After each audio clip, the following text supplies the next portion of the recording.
नाही, आता बावनकुळेंना या सगळ्या गोष्टी माहित नाही. मग कलेक्टर यांना जे पत्र थेट डिसेंबरमध्ये गेलं होतं, त्यांनी ते वर कळवलं नाही.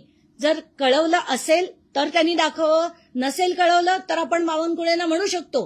पण आत्ताच्या घटकेला हे प्रकरण त्यांना माहित नाही असं मी मानू शकत नाही. आता काल मी असाही एक आरोप ऐकला की हे जे पेपर्स आहेत सुरुवातीचे ते शिंदे गटाकडनं लीक झाले होते. कारण शिंदेना काही मुख्यमंत्री पद हवं होतं म्हणून शिंदेकडनं लीक झाले.